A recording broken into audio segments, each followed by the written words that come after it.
What's up, everyone? It's Brian Horning from the Exact IT and Cybersecurity YouTube channel. Welcome to another video. Today, we're going to get into a bunch of different topics around cybersecurity, and I don't want to waste your time. So if there's something that you're particularly here for, there's timestamps down in the description where you can just jump to the topic that interests you.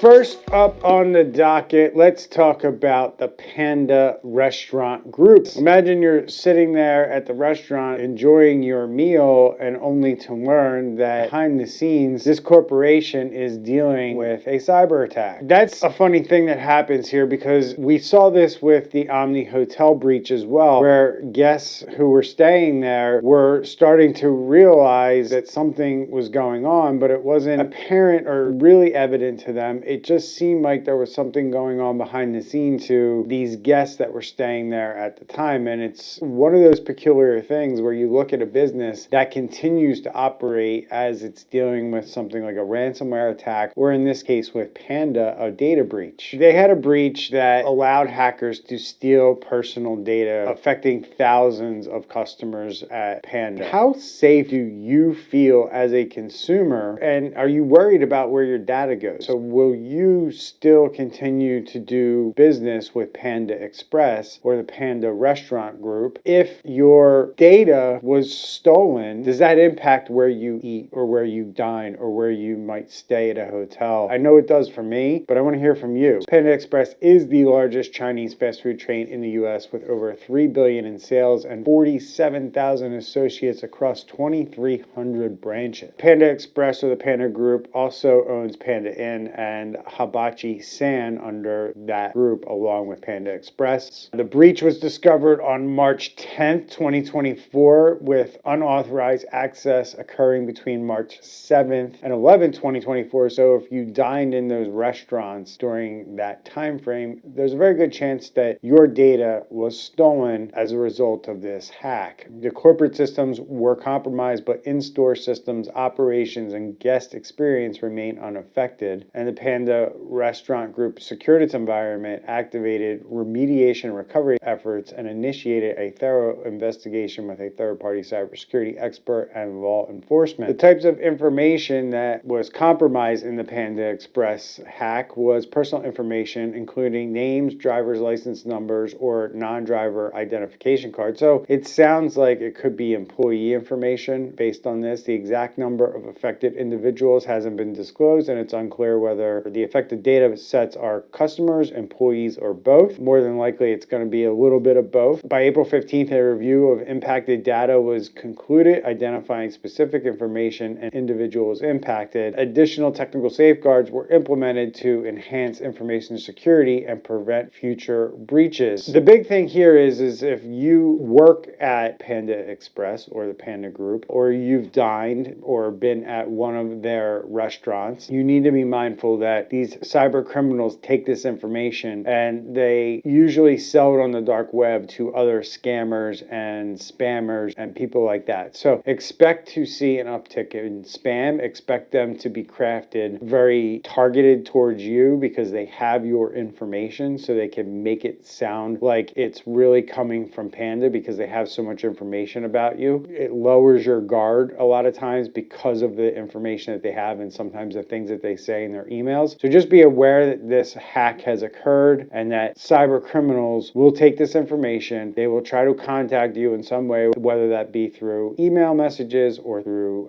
text messages or phone calls. They will perpetrate their victims even further as a result of these data breaches because that's the pattern that we see. Are you seeing anything with your data being abused as a result of this Panda Express hack or maybe another hack? Love to hear from you in the comments. Drop them down below. So now we're going to shift gears a little bit to a GitLab vulnerability. And there was a very high severity vulnerability that allowed attackers to hijack accounts. GitLab is a hub for developers and they were hit hard. The flaw has been identified and assigned to CVE as 2023-7028, and that was exploited to reset passwords and take over accounts. If developers' platforms are not safe, what does that mean for the apps and services that you use every day? And if you understood the software development kind of ecosystem and understand these things like GitHub or GitLab or wherever these what are known as code repositories, these are places where developers go to get maybe code or try to reuse code to make their life easier, right? When companies hire developers, the name of the game with software development is speed, getting that product to market so you can make money off of it. And the quicker you can do that, the more likely you're going to be a lot more profitable. The longer it takes, the less profitable you're going to be. And a lot of times, security is not at the forefront of these conversations or even in the thought patterns of the people developing it. The name of the game is go, go, go, get it to market, make it work, worry about security later. That's why we're in the situation we are in with cybersecurity just in general. And sure, there are people out there trying to fundamentally change how technology companies approach writing things like software and making sure that they're doing it in a way that is secure so it doesn't fall into regular businesses, the mom and pop shops, the main street businesses to have to secure the software and hardware that they need to run their business. That's where we're at today. That's why cyber criminals are able to take advantage of these situations because, quite frankly, many people believe that the code or the software coming out of various development companies, including the big ones like Microsoft, are the problem. They're the main reason why we are in the place we are today. And this is just another example of the challenge that these software companies face when it comes to software development. Sometimes you're grabbing code that may be infected with a lot of different things. They could put backdoors in code that's widely used among software developers, and you have no idea that this was implanted in here. You're plugging it into your code to build your software, and that's how these things go down. This was what it means for you as a person who probably just uses these apps and doesn't develop them, is that you could be downloading apps from the App Store on your phone that have these problems. You could be putting software on your computer that has these problems. And it's even scarier for businesses who download these software applications and they're doing all the things that they need to do from a cybersecurity standpoint. And this is effectively, you can think of it as like a Trojan horse coming into a business when they download a legitimate software application and it's been compromised in the way that I'm laying out for you right now. GitLab apparently acted quickly, according to reports, to patch the issue, but the damage potential is enormous from what they're saying. Imagine having access to source code and API keys. I mean, that's essentially what could be at play here, and that could be ugly for future development and future software and things that are out there currently. If you're a software developer who uses GitLab, you may have stumbled across this video because you're interested in what happened with GitLab. Let's hear from you. What do you think about this? Is this a problem for you? Are you going to continue to use GitLab and GitHub and things like that and code repository systems? Or are you going to think twice about what you download or what you use or implement in your code before you do it? What's your auditing process? Love to hear that as well. So just to run through the details of the GitLab vulnerability, again, it's CVE 2023-728. It's a maximum severity due to its account takeover capabilities. It affects the GitLab community and enterprise editions. It's improper access controls that allows remote unauthenticated threat actors to send password, reset emails to email accounts under their control, leading to account takeover without user interaction. The vulnerability is mitigatable by enabling two-factor authentication, which prevents exploitations. And this was fixed in certain versions and backported to other versions because it was such a big deal. Initially, there were 5,379 vulnerable instances found online, with 2,394 still reachable after patches were released. So these are essentially almost 2,500 endpoints that have this vulnerability that can be exploited if a hacker finds them and decides that they want to do this. Confirmed active exploitation has been proven, it's out there, and there's no evidence of it being used for a ransomware attack as of today. If you are somebody who uses this, you must get this patched and get this implemented into your code if this is something that you are using as part of your authentication process or anything along those lines in your own software that you're using to develop. Follow GitLab's incident response guide if they suspect their systems were compromised as a result of this. GitLab has provided guidance on how you can deal with this. Just make sure you're enabling 2FA and doing regular system updates to prevent these types of vulnerabilities from happening to you. I know most people aren't going to understand most of this stuff, but what you have to understand is that our software today is built on these things called APIs and API keys, and hackers are going after them hard. They're looking at ways to exploit them because if they know that they can exploit these, they can usually move laterally. And when we're talking about cyber defense, a lot of back in the day, we used to be very much worried about lateral movement within our own internal networks that we manage for companies and things like that. And now we're looking at lateral movement between cloud applications using these APIs and these keys and things like that. And that's a scary thing when you think about it, because a lot of people are not prepared or they have no control over the cloud security when they buy these cloud services, and hackers know it and they're going to take full advantage. And they know that the way that we're making these cloud applications work together with one another today is seriously flawed. And until we find a better way to do that, we're going to have to deal with this problem with hackers looking for ways to do things like they're doing over at GitLab.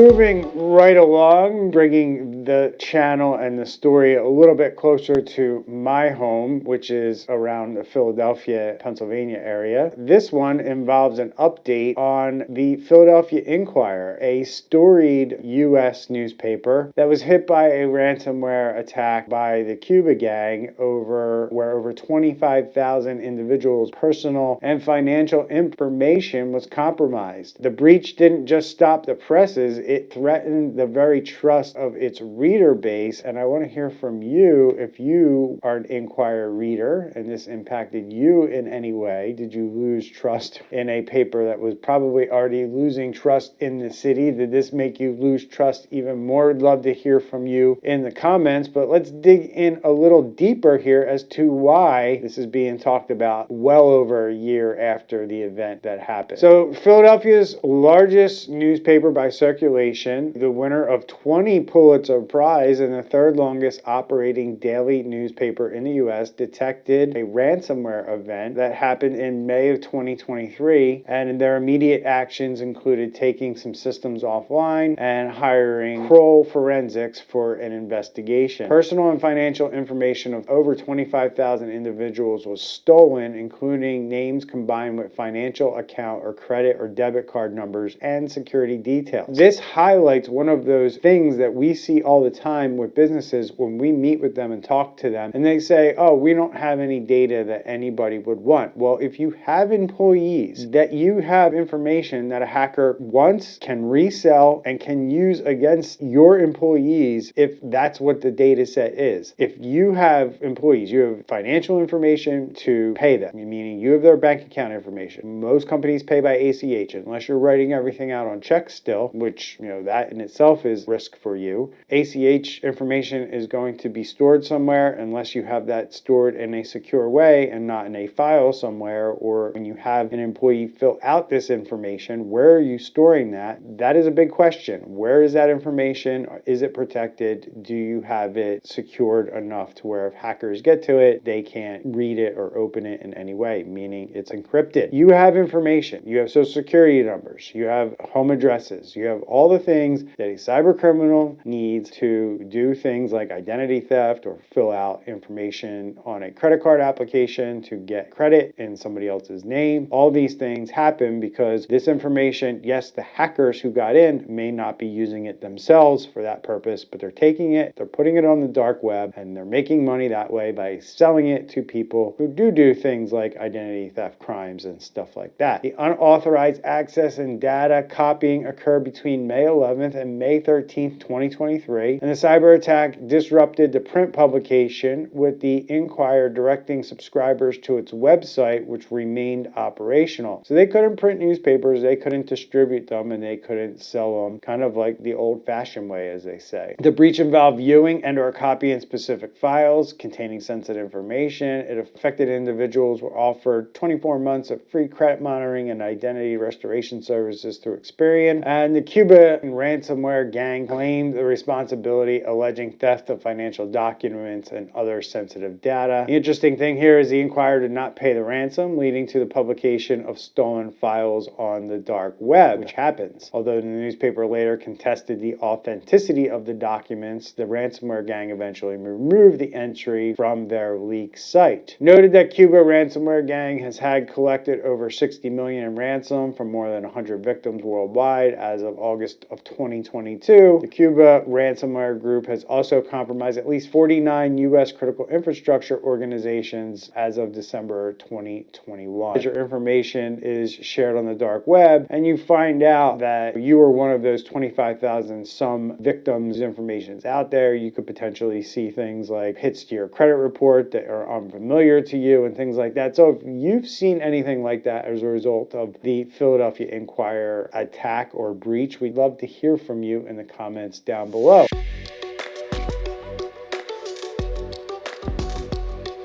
But we're going to move into our next topic, and this is an update on the Change Healthcare attack. And interestingly enough, we find out that one of the largest healthcare entities in the United States failed to do basic cybersecurity 101. And here's what happened. Change was breached through stolen Citrix credentials in a report that came out this week, leading to their ransomware nightmare. The breach not only caused operational havoc, but it posed a massive privacy threat to millions personal and healthcare information. Stolen credentials lack multi-factor authentication. As we talked about earlier in the video with the GitHub and just having multi-factor authentication, let's just talk about it, folks. Do you realize multi-factor authentication is this important? Do you have it turned on? Do you understand how many times multi-factor authentication could have prevented some of the biggest hacks we've seen in the history of the internet? Do you use multi-factor? What do you think about multi-factor? Is it really that much of a pain in the butt that you can't just turn it on and not lose access to your Facebook and your Instagram accounts, which I see people complaining about all the time on social media? Hey, I was hacked. Hey, I got logged into. Hey, don't reply to that message. I was hacked. Well, you didn't have two-factor turned on there. So a simple step like that could have prevented one of the biggest hacks, the